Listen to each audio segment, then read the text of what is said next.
하나님 말씀은 열왕기하 20장입니다. 오늘은 히스기야의 마지막 장으로 히스기야 왕이 15년을 더 살고 죽다라는 제목으로 말씀을 묵상하고자 합니다.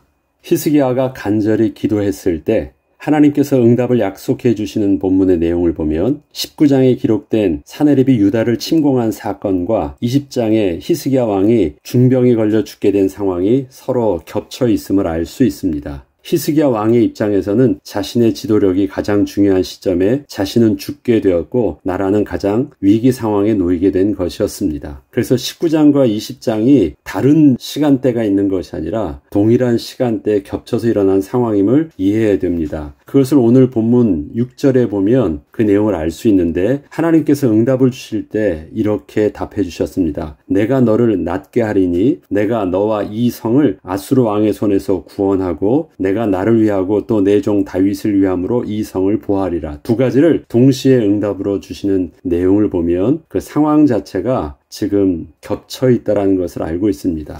개인적으로는 죽게 되었고 국가적으로는 멸망하게 된 아주 중차대한 상황이 이렇게 함께하고 있었던 것입니다. 이때 하나님께서는 선지자 이사야를 통해서 내가 죽게 되었으니 너는 집을 정리하라고 말씀하셨던 것입니다.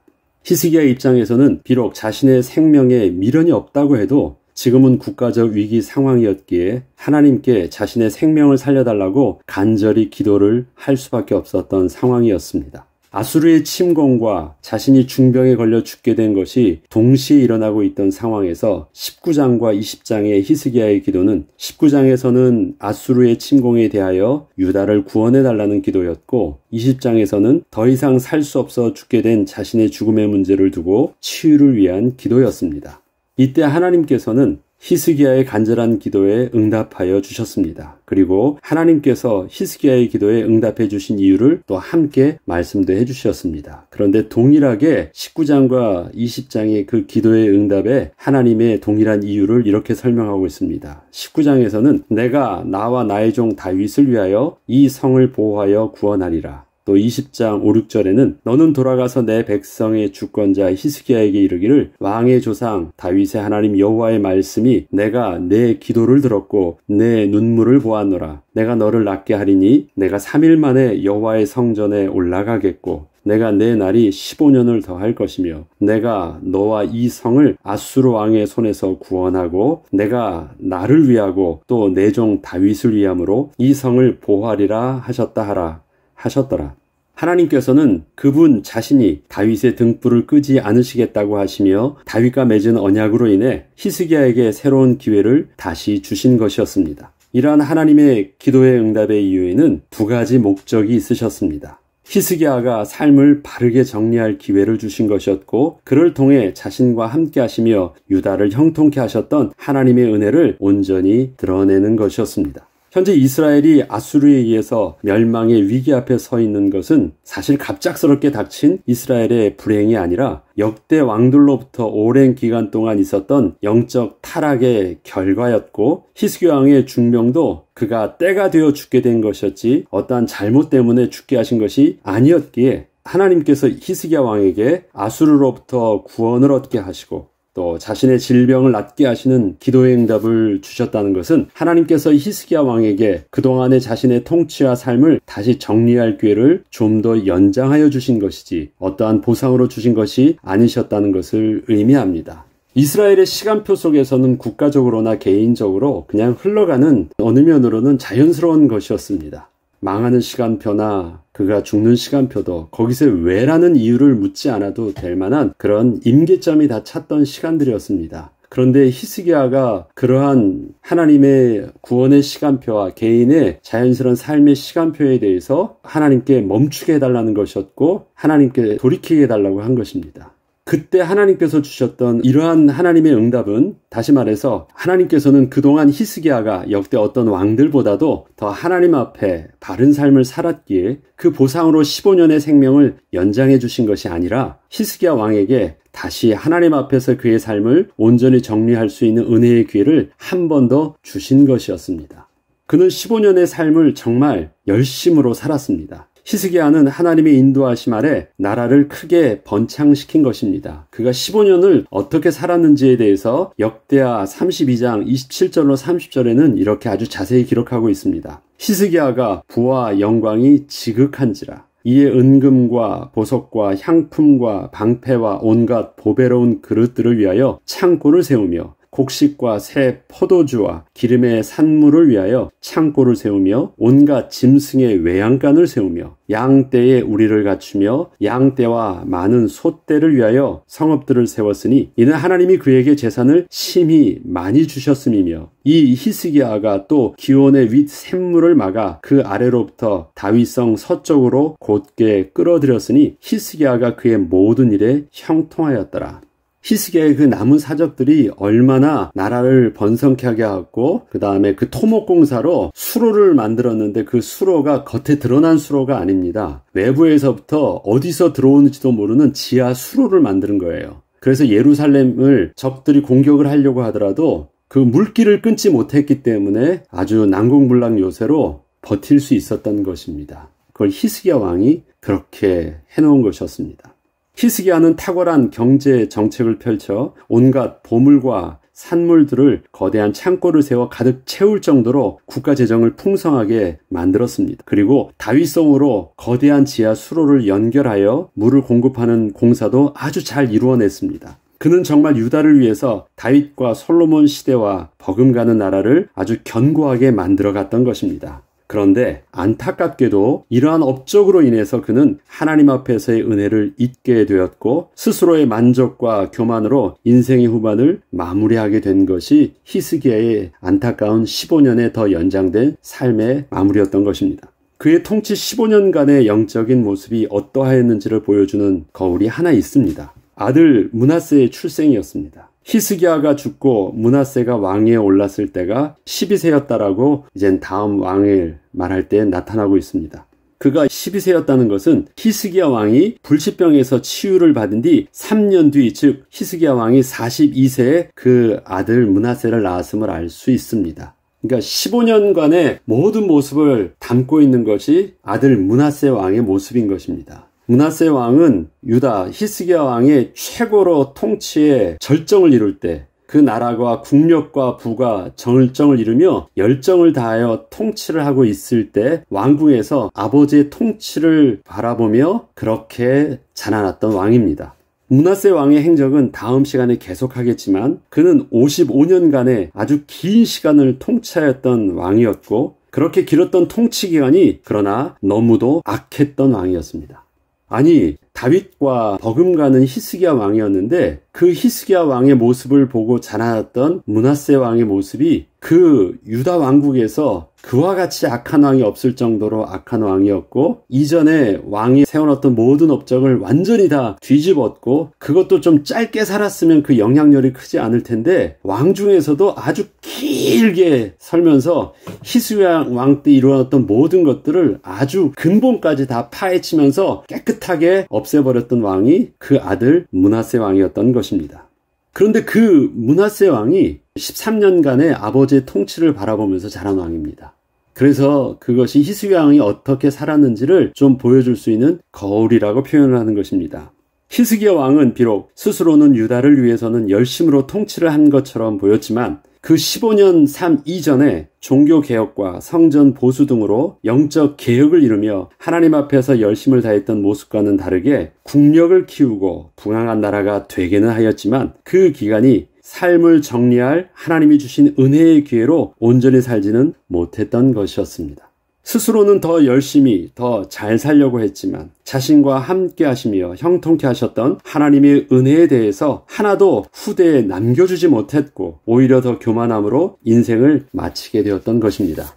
역대하 32장 25절에는 히스기야가 마음이 교만하여 그 받은 은혜를 보답하지 아니하므로 진노가 그와 유다와 예루살렘에 내리게 되었다라고 기록하고 있습니다. 여기서 그 받은 은혜를 보답하지 아니함으로라는 말은 그가 받은 은혜와는 다르게 행동을 했다는 것을 말하는 것으로 바벨론 사신들의 방문을 받았을 때 취했던 그의 행동을 말하는 것이었습니다. 그것이 본문 열왕기하 20장에 나와 있는 내용입니다. 또 그의 모습이 어떠했는지 심지어 바벨로니아 사절단이 와서 그 나라가 이룬 기적을 물을 때에도 하나님은 그의 인품을 시험하시려고 히스기야가 그 마음대로 하게 두셨다라고 역대하 32장 31절은 기록을 하고 있습니다. 다시 말해서 하나님께서 히스기야를 시험하셨다라고 하시는데 가만히 히스기야가 무슨 말을 하는지를 가만히 듣고 계셨다라는 것입니다.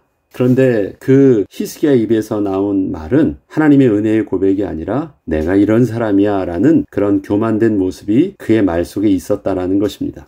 당시 바벨론은 전통적인 강대국인 애굽이나 아수르와는 달리 그 당시 막 떠오르기 시작한 신흥 세력이었습니다. 몇 번에 걸쳐 아수르에게 반란을 시도했다가 아직 힘이 부족하여 실패하고 말았던 나라였습니다. 그러던 바벨론은 또다시 아수르를 무너뜨리기 위해 나름대로 군사력을 기르는 가운데 반 아수르 성향을 가진 나라들과 동맹하기를 원하였었는데 이때 유다왕 히스기야의 회복의 소식은 아주 좋은 명분이 되었던 것입니다.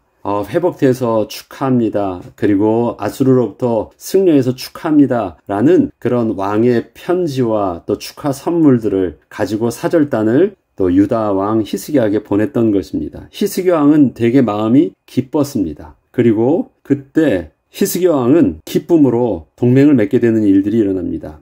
히스기야 왕의 입장에서도 바벨론의 숨은 속셈을 분명히 몰랐을 리는 없었으나 아수르의 위협에 시달리던 유다에게도 바벨론 같은 강력한 동맹 세력이 필요했기에 지리적으로는 멀리 떨어진 바벨론은 유다를 위협하는 세력이 되지 않을 것이라 판단을 해서 바벨론의 접근을 그렇게 허용한 것이었습니다. 쉽게 얘기하면 아수르를 견제하고 바벨론과 화친을 맺기 위해 사절단에게 국가적 비밀을 그렇게 다 보여준 것이었습니다. 이처럼 히스기야가 바벨론 사신들에게 나라의 보물창고와 무기고를 활짝 열어서 이렇게 다 보여줄 이유가 무엇 때문이었을까요? 그가 단지 기분이 좋고 그저 우쭐한 마음에 즉흥적으로 그런 게 결코 아니었습니다. 우리도 바벨론과 동맹을 맺을 만큼 이 정도로 힘이 있고 가진 게 많다는 것을 과시하려 했던 것이었지만 사실은 그것이 적군 앞에서 나라의 핵심 기밀을 그대로 드러낸 아주 어리석은 것이었고 하나님 앞에서는 하나님의 은혜를 잊은 행동이었던 것입니다. 성경은 이런 행동이 히스기야의 교만에서 비롯되었다고 그래서 말하고 있는 것입니다. 이것에 더해서 동일한 내용을 기록하고 있는 이사야 39장 2절에 따르면 바벨론 사신의 방문을 히스기야가 기뻐했다라고 특별히 증언하고 있습니다. 그는 하나님 앞에서의 올바른 정치를 하려 했기보다는 오히려 하나님 앞에 자신의 밑바닥을 완전히 다 보였던 것입니다. 하나님께서 그가 어떻게 하는가를 가만히 보였는데 그가 울면서 기도할 때는 하나님 내가 하나님 앞에서 일만큼 정직하고 열심으로 다하지 않았습니까? 라고 말했지만 사실 그 안에 그가 잊고 있었던 하나님이 그동안 내게 이러한 은혜를 베풀어 주셔서 이제껏 내가 산 것 아닙니까? 라는 그런 내용들을 하나님은 온전히 듣기를 원했는데 그가 끝까지 자신의 완전한 밑바닥을 보여주며 하나님이 시험하셨을 때는 더 이상 그에게는 아무런 하나님의 은혜를 고백하는 내용은 없었던 것입니다. 그는 차라리 15년의 수완이 연장되지 않았더라면 오히려 나을 수도 있었을 것 같은 모습을 보였던 것입니다. 이렇게 실수를 했던 히스기야 왕에게 이사야가 와서 오늘 본문에 보면 세 가지 질문을 하는 것을 볼 수 있습니다. 첫째는 이 사람들이 무슨 말을 했습니까? 라는 내용이고 둘째는 이 사람들이 어디서 왔던 것입니까? 였으며 셋째는 저들에게 무엇을 보여주었습니까? 라는 내용이었습니다. 이것은 히스기야가 자신의 삶을 정리할 때 무슨 고백을 해야 하며 이방 나라에 대한 하나님의 백성의 입장이 어떠해야 하며 저들에게 어떤 모습을 보여줘야 하는지를 당신이 모르셔서 그렇게 하신 것입니까를 말해주는 것이었지만 히스기야는 결국 자신의 삶을 온전히 정리하지는 못했던 것이었습니다. 자, 보죠. 이 사람이 무슨 말을 했습니까? 라는 것은 뭐예요? 당신이 저 사람들에게 무슨 말을 해야 되는지 몰랐습니까? 당신들이 저 사람이 이방에서 온 적군이란 사실, 하나님께서 그렇게 교제하지 말고 동맹을 맺지 말라고 했던 적군이란 사실들을 몰라서 하시는 것이었습니까? 저들에게 보여줘야 될 것이 우리의 국력과 우리의 힘을, 부를 자랑하는 것이 아니라 우리가 섬기는 그 하나님이심을 몰라서 그렇게 보여준 것입니까? 그것을 반문하였다라는 것입니다. 결국 히스기야는 기도를 통해 수완 연장을 받았지만 그의 중심은 자신과 동행하시며 형통케 하셨던 하나님의 은혜와는 무관했기에 오늘 본문 17절과 18절을 통해 준엄한 심판의 예고가 그렇게 주어지게 된 것이었습니다. 본문을 보면 여호와의 말씀이 날이 이르리니 왕궁의 모든 것과 왕의 조상들이 오늘까지 쌓아두었던 것이 바벨론으로 옮긴 바 되고 하나도 남지 아니할 것이요 또 왕의 몸에서 날 아들 중에서 사로잡혀 바벨론 왕궁의 환관이 되리라 하셨나이다. 결국 유다가 멸망하게 되었을 때 이 말씀은 그대로 성취되었습니다. 그리고 그 왕까지도 볼모로 잡혀가는 일들이 결국은 유다의 멸망 때 나오게 됩니다. 한 사람의 그릇된 결정과 판단 그리고 또 삶의 정리는 한 사람의 심판으로 끝나지 않고 다음 세대까지 그래서 영향을 미치게 됩니다. 히스기야 왕은 이사야 선지자를 통해서 이러한 하나님의 준엄한 심판의 예언을 듣게 되었을 때 그렇지만 자기의 사는 날 동안은 형통케 해달라는 그런 간구를 하게 됩니다. 무슨 말입니까? 그래도 자기는 자기의 삶 속에서 자기만 잘 되면 된다라는 것이에요. 자기의 삶 속에서 아무 문제 없으면 되는 거 아닙니까? 라고 말하는 것입니다. 그래서 그의 삶을 살 동안은 아무 문제가 없었어요. 그런 성공적인 삶으로 만족하게 눈을 감은 것처럼 보입니다. 자기 때는 그랬어요. 아무 문제 일어나지 않았으니까. 그러면 마치 자기가 그렇게 틀린 것 같지 않은 것처럼 보였지만 결국 그 일들은 어떻게 됐습니까? 그의 삶이 거울이 되어서 그것을 보고 자랐던 아들 므낫세를 통하여서 그것은 그대로 다 나타나게 됩니다. 자기의 삶이 자기 사는 시대 때 아무런 문제가 일어나지 않은 것이 아니라 그렇게 철저하게 15년의 삶이 준비되어져 있다가 결국은 그것을 완전히 다 뒤집게 되는 일이 일어나는 것입니다. 하나님의 백성은 자신의 삶을 되돌아봄에 있어서 내가 하나님 앞에서 어떻게 살았느냐는 것만이 중요한 것이 아니라 하나님이 나와 함께 하시며 나를 형통케 하신 구원과 창조 역사도 있었음을 그래서 잊어서는 안 되는 것입니다. 우리가 생명을 얻었다는 것은 어떤 의미가 있습니까?